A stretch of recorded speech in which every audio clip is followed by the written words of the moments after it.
you didn't stay with electronic music. You eventually worked your way out. Your first orchestral piece was based on the 10 books of architecture around a fake Roman idea about the weather. Do you want to talk about that? Sure. So yeah, I had fun doing these electronic pieces, and it was a way into composition before I had the skill set to write dots or write for instruments. But the more I did electronic music, the more I really wanted to write for performers, and that really came out of having such a solid grounding in classical music for myself as a performer and also as a concert goer. All my growing up years, I heard because my parents were huge classical music fans, so I'd heard lots of orchestral repertoire and operas and ballet and chamber music, and that's what I went to as a student at Oberlin too. I went to all my friends' recitals and all the rehearsals for the orchestra and stuff, and I was trying to acquire the technical knowledge to write for those instruments, and that was really my holy grail. Is to take my ideas from electronic music and turn them into something that could be performed. Um, so it took quite quite a while. So when I went to Yale for my master's, and I was really a beginning composer at that point because I'd only done electronic pieces, aside from a couple of exceptions. Um, my senior recital at Oberlin was, yeah, sort of 50-50 notated compositions and electronic pieces. Um, so during my graduate study at Yale and then at Michigan, it was really about learning how to write for bigger ensembles and bigger forms. And so, as part of my doctoral thesis composition, I wrote a big orchestral kind of suite, a set of four pieces. And the final piece of the set was called Aquilo or Aquilo, I don't know how I say it, which is the Roman name for the northeast wind. Um, and it uses kind of wrong scientific, incorrect scientific ideas from Roman times in terms of what they thought about how the wind and weather were generated out somewhere in the ocean. They believe that something must be boiling, and that's how we get winds and weather. Um, and I love the idea of this kind of distant boiling thing, creating something really massive, sort of global scale forces. Um, so that became my first kind of standalone orchestral piece. Actually, it was kind of the concert opener that I sent around to competitions. And so the piece was read by the American Composers Orchestra, and that was the first time I heard anything of mine for orchestra. Um, and the reading didn't go that well. The piece has a billion notes in it because it's all this sort of really detailed sort of momentum building. Um, but they did their best, and I revised the piece and then submitted it to the Takamitsu Prize, which takes place in Tokyo every year. And one of the incredible Tokyo orchestras plays the competition pieces every year. So I got the Tokyo Philharmonic, which is unbelievable. And so it was part of the finals, and it was a winner of the competition. So it was a really, just incredible way to start my life as a professional composer with this kind of momentous trip to Japan and having this fantastic premiere. Talk about some of your teachers that you got to study with. I know you studied with Druckmann, Michael Dougherty at Oberlin, and Martin Bresnik. Tell me a little bit about each of these people and what maybe they offered you. Oh, well, I think Michael Dougherty was the first non-dead composer that I actually had a lot of conversations with. He was at Oberlin. He was, I think, the youngest composition teacher there, the youngest professor, and his work was totally different from what the older professors were doing. And I found it to be much more colorful and interesting. The other composers were kind of in a very fixed 1960s kind of mobile composition, which felt very dry and austere to me, and quite really polemical actually. But what Michael was doing seemed to have kind of ideas from everywhere, and most importantly to me, his work was always and still is just expertly written for instruments. The range of colors and techniques, and just his understanding of orchestration really struck me even then. So I knocked on his office door and said, I'm an electronic music major, but I really want to do composition. What should I do? So he suggested I take his class for non-majors. And once I did a few pieces for that, he suggested that I sign up for the Aspen Music Festival. And at that point, I went to seminars with Jacob Druckmann and Bernard Rands and studied with George Tsoukalos for a while. And that's when I was kind of put on the path in terms of seeing what was involved in composition study and deciding to apply to Yale for graduate school. But Michael was and still is a terrific mentor. This is somebody who can really, be helpful and not biased in any way and just tell you very practically what he thinks a good next move might be.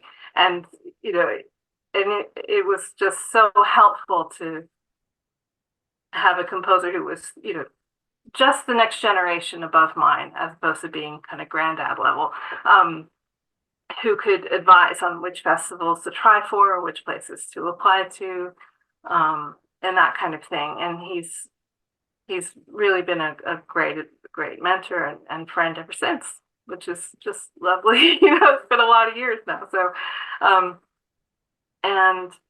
and then so I met Jacob Druckmann at Aspen, but he had been Michael Dougherty's teacher, so it was kind of a nice connection to meet my teacher's teacher.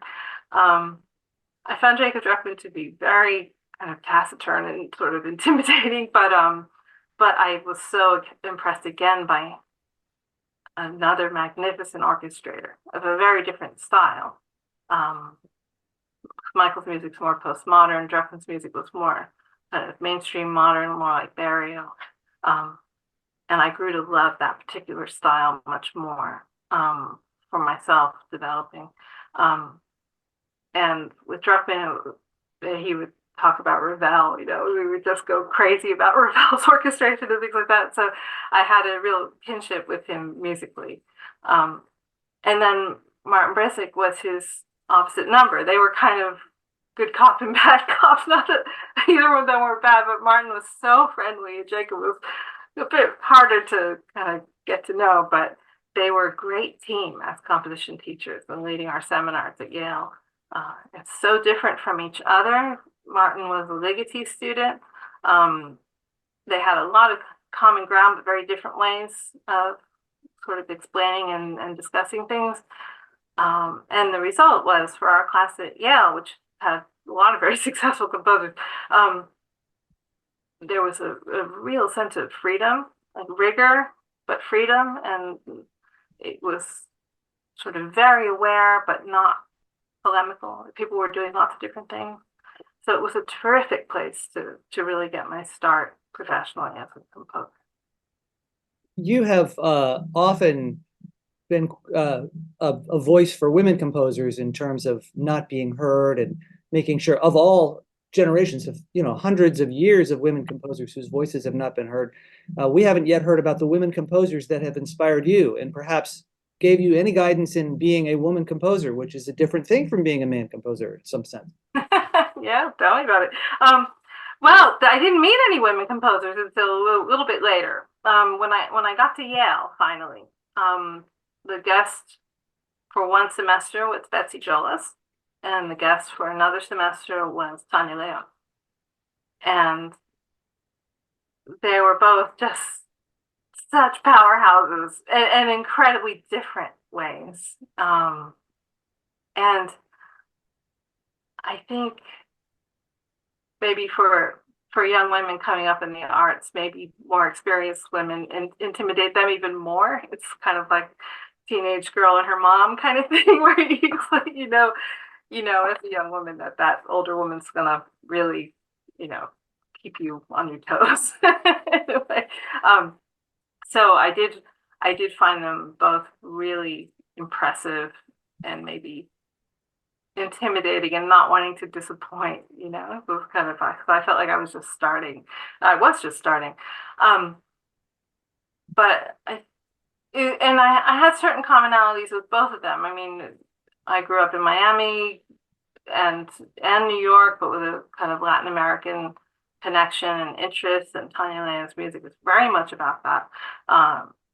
Not in a way that's similar to mine, but I think, we shared something of that background, and she was certainly very encouraging and engaged in our lessons. And then with Betsy Jolas, there was just a mutual love of French repertoire and her knowledge of, an incredible experience of that particular side of music, 20th century to modern music. I found incredibly inspiring and helpful. And actually, Betsy Jolas is somebody I've seen several times since, and I think she's 95, 96 now, but we're in touch, and she's doing more and better work than ever now. So that's amazingly inspiring too.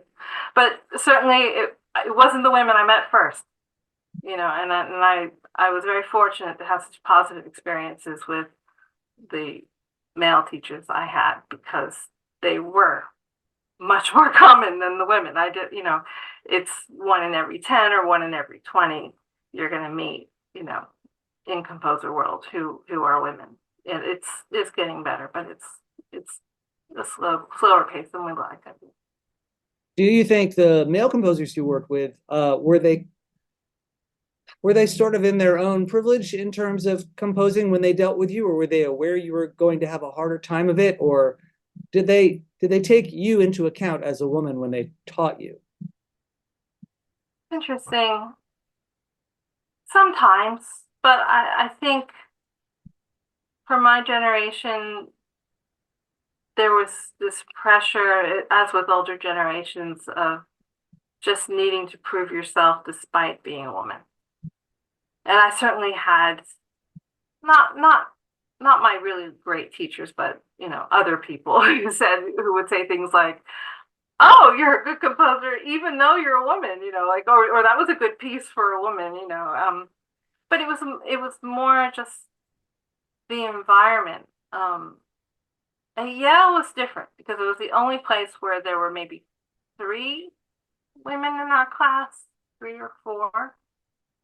And then we had women as guests, and that was a big deal. And I remember Martin Bresnik in particular saying, "This is what we're going to do this year. Aren't you glad?"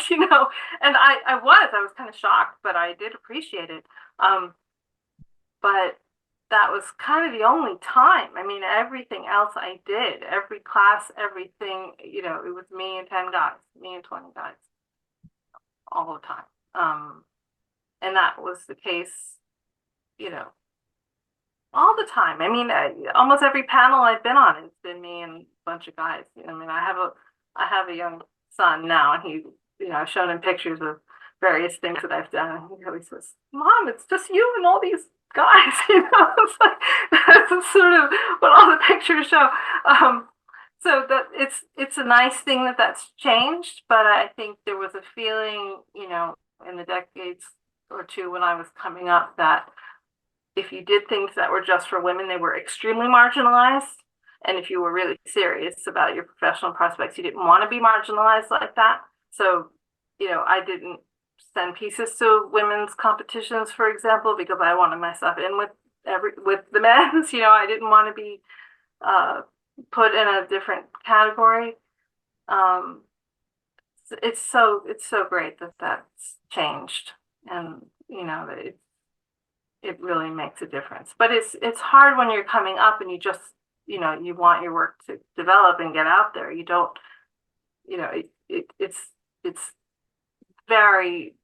it's only a really recent thing that it could be seen as any kind of advantage whatsoever to be part of any minority in the field. That was not the way it was most of my experience.